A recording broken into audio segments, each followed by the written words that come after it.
Alrighty, oops, we're right here. All right, continuing on with part 3. This is, I guess, the second part of part 3 for this chapter 1.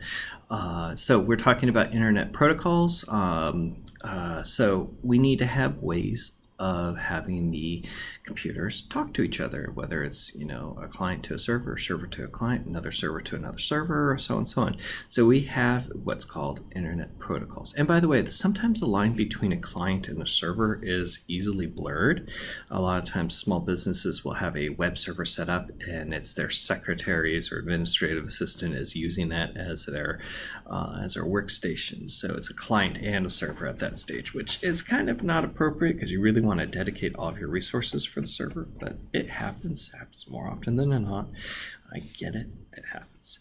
And also a client can act as a server very quickly and easily. You can grab files from that computer and then it's obviously acting as a server if you're grabbing files from another computer.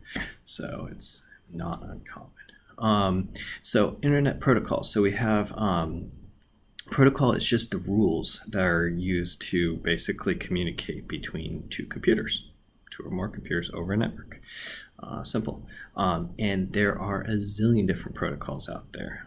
We'll talk about some of the main ones here, but it's very important to know a few of these at the very least and the kind of differences. And each protocol has a different set of features and use, basically. They're geared towards one specific use. We're not getting into the nitty-gritty of IP and protocols and all that stuff, but we will kind of gloss around the edges on that. So we've already been talking about hypertext transfer protocol, and that's something we're going to get intimately familiar with. Another very common protocol that's been around for a long time, for as long as that's been HTTPs have been around, is FTP, or File Transfer Protocol. This allows us to basically, if we want to get files to the server in an easy and effective way, we use an FTP protocol using a client, an FTP program. Like there's a lot of them out there, like WSFTP, WinSCP. I really like that one. There's a few of them from Mac that I can't remember off the top of my head. Frankly, every computer by default, I'm pretty sure comes with it. Even a PC, if you drop down to the command line, you can use FTP most likely if you know where to find it. Even a Mac, most Macs are Linux based and those definitely have FTP built into them. You just go onto your terminal and you can type FTP and it'll start letting you transfer files. It's text based and it's kind of kludgy, but it works. There's graphical versions of the clients that are much easier, but the server sits and is waiting on for computers to talk to it through the FTP protocol, and it'll allow computers, the clients, to send and receive files in a little more efficient and direct manner.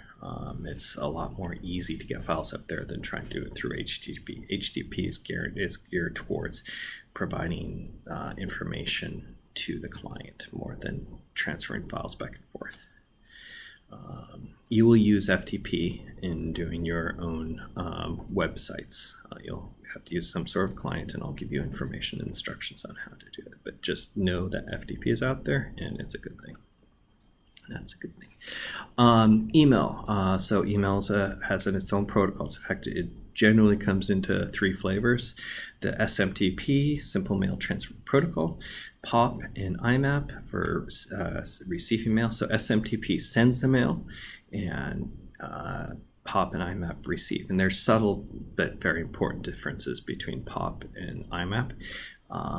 Most all email clients will be able to do this if you're using Outlook or Outlook Express, Eudora, any of these programs, they use the email protocols. Even sophisticated programs like Google, or sophisticated clients like Google and Yahoo Mail and stuff like that, or Gmail and Yahoo Mail and Hotmail and all that stuff, they have the ability to communicate through these standardized protocols that have been around for decades. And obviously the other one that we've talked about and we're very familiar with is HTTP, or Hypertext Transfer Protocol. And again, that allows us to transfer. Generally, it transfers HTML files and images and things that are associated with that HTML page or with that web page that are associated through the HTML site page. Very useful, obviously something we've been dealing with a lot, and we will continue to deal with. So we'll kind of keep going at that. Also, with respect to HTTP, I want to mention there's also a secure version of HTTP, just like there's actually secure versions of POP and IMAP and SMTP, and especially for FTP, there's a couple secure versions of protocols for FTP. There's also HTTPS, which is the secure version, which now Google doesn't like anything not to be secure. So it's just the same concept. It's just encrypting it behind the scenes. You really don't have to worry about the encryption. It takes care of it for you. The client and the server kind of negotiate that between themselves, but it makes it so it's not easily read by a third party sitting on the network. When we talk about networking, you have to talk about TCP/IP. We're going to try kind of keep it simple here. If you want to learn a lot more about this, take the computer science class for networks. It's going to talk about all the different layers. We break these protocols down into different layers of kind of how the data is abstracted, but we're not going to worry too much about that right now.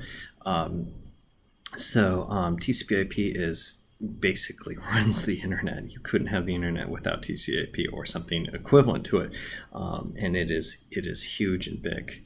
We'll talk a lot about this.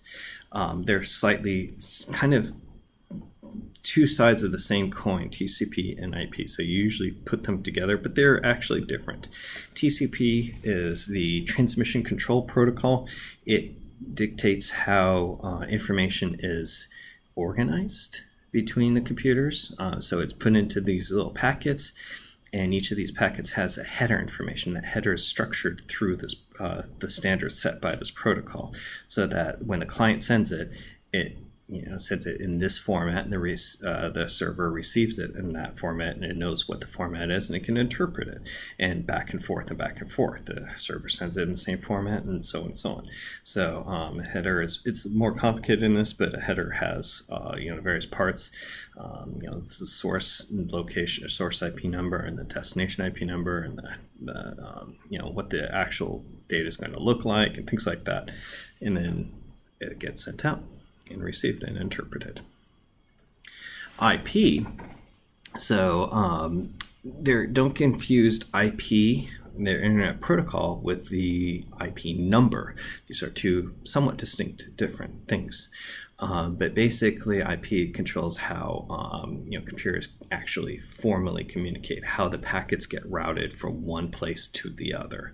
How this, it goes from, it's not usually a direct line from one computer from, if I'm talking to a computer over in Seattle, Washington, it's going to bounce through Minnesota, St. Paul, Minnesota, and then go down to, maybe Ogden, Utah, and then go up to Portland, Oregon, and go over to Seattle. It can bounce all the way around, and the path, that link does not stay stable even through my communications with that one server.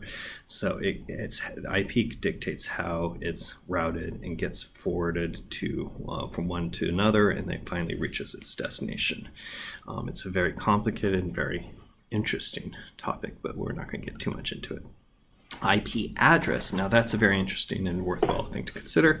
So an IP address, every computer on the internet has an IP address associated with it. Okay, an IP address is going to be a number. Usually with IPv version 4, IP version 4, it's these four sets of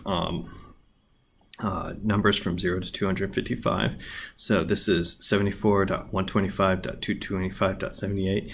If you type that in your browser, assuming that number is correct, which is not a good assumption, that'll get you to a computer on the internet, which in theory is Google's is associated with www.google.com. Okay, so you have a name and a number. Now, the number is what dictates it. That is how computers communicate. Those numbers are unique. Okay, now keep in mind that on a subnetwork, when you're on like at your home behind a router, you might not get a unique number. Your router and your modem have unique numbers with respect to the internet, but your router kind of takes that unique number and distributes it between all of your computers and gives you unique numbers on your network. So that allows us to have, if we all needed a unique number, we would run out of numbers really, really quickly. In fact, we are actually already running out of numbers regardless of that, which is why they came out with version 6, which is some hexadecimal version of this, and frankly, it's confusing beyond belief. In most part, it's backwards compatible, so we don't have to worry about it for now. But in 10 years, you won't see these sets of numbers more than anything. You'll see the hexadecimal version of them that allows us to do far more numbers. And if you think about however many, up to 255, 255, and 255, and 255, there's this very limited set of numbers possible. So that's why we had to come up with IPv6. We'll talk about that as we go through the semester. A little bit, at least. Then we have an IP number, a number that's associated with the computer. But frankly, I don't want to remember those numbers. Nobody does. We don't think in those terms. The computers do, and it's important for the computers to use those numbers, but they're not relevant to us. So what is relevant is associating a name with those numbers. Okay, so like www.google.com is associated with a specific IP number, in this case 74.125.225.78. Supposedly, it might be wrong. I don't know if it's right. But it's not hard to look into what that number is actually associated with. Okay, so we don't have to remember this number. We just have to remember the words, which we're good at that. We're not good at numbers. Okay, that's human nature. Now, that domain name is actually broken down in different ways. And we have these things called a URI or URL, a uniform resource identifier versus uniform resource locator. They are different things, but they're used somewhat interchangeably incorrectly.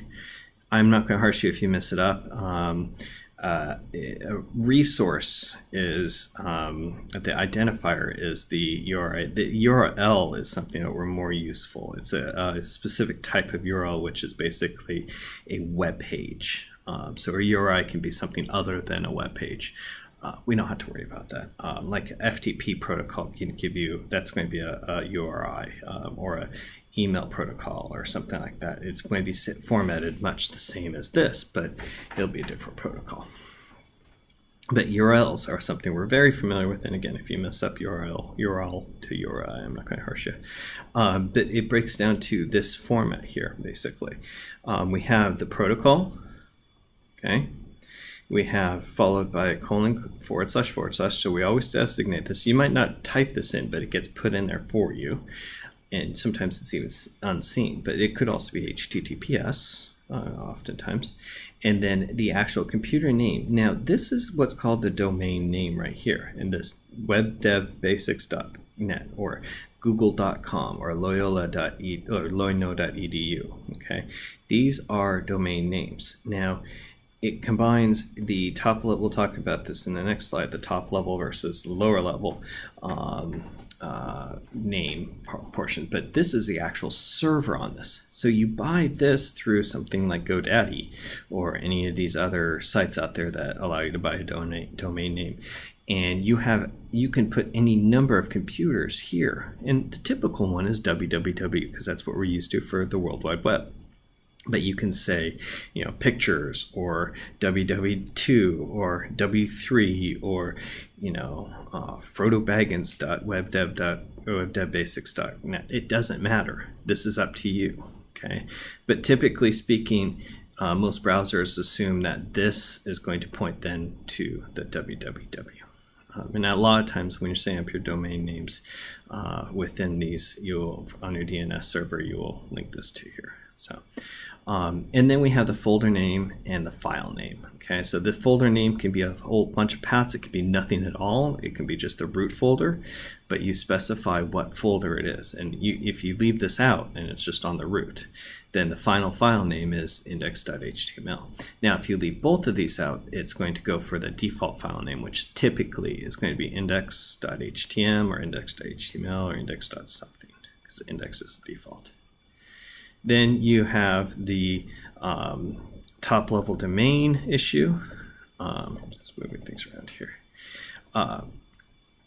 So the TDLs, when we look at a web or domain name, it's this part right here, the .net or .edu or .com. So they're generic, lots of them available to us, that basically you don't have control over these. This is very much strictly monitored by ICANN and set up by ICANN. Now, you can set up your own domain name off of the TDL, okay, and you can get, ilovetomatoes.com or something like that. I don't know what it is. That's probably already taken, but you can come up with your own name, but you can't change the .com or .org or .net. And these are also typically associated with certain topics, like a .com is a commercial, .org is a nonprofit typically, .net is kind of that somewhere in between where it's a resource or a commercial nonprofit or something like that. .gov is typically government, edu is educational.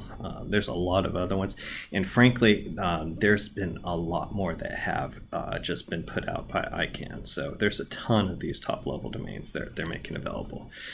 So there's lots and lots of options, but obviously .com is one of the more desirable ones. Then you also have country codes.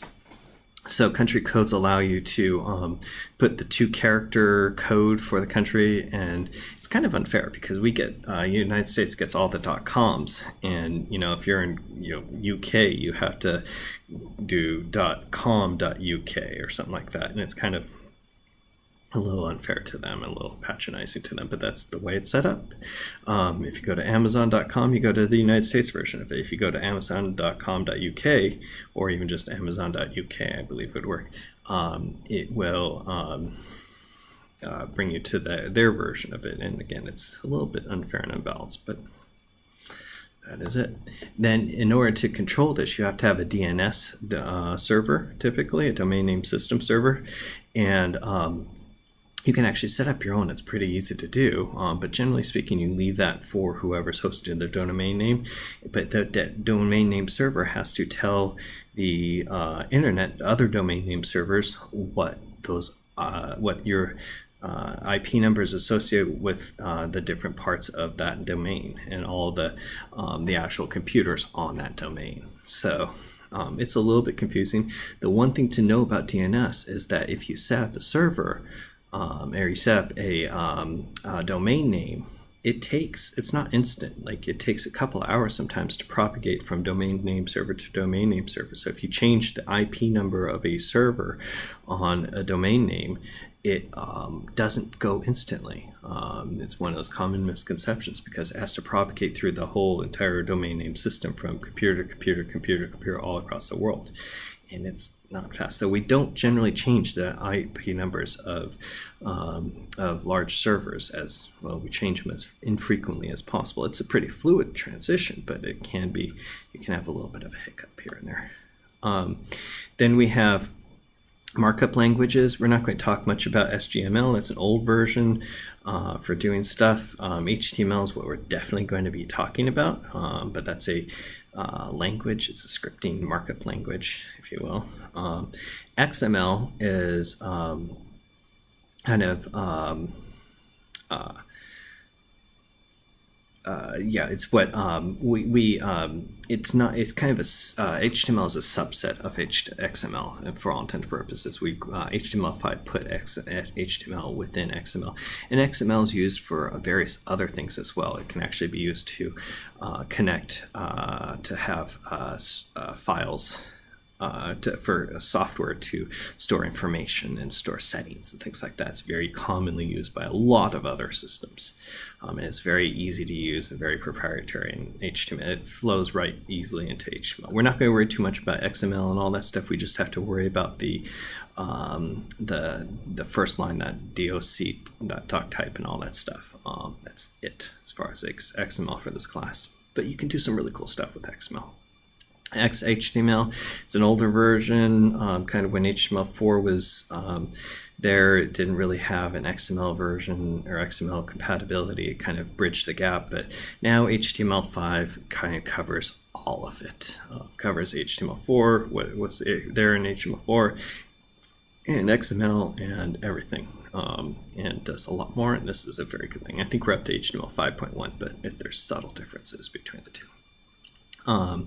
And then you know what the internet can do, so we'll talk about this, but keep in mind that it's not just web pages that you can do with the internet, but web pages are a very important starting point, which is what we're going to get into next chapter.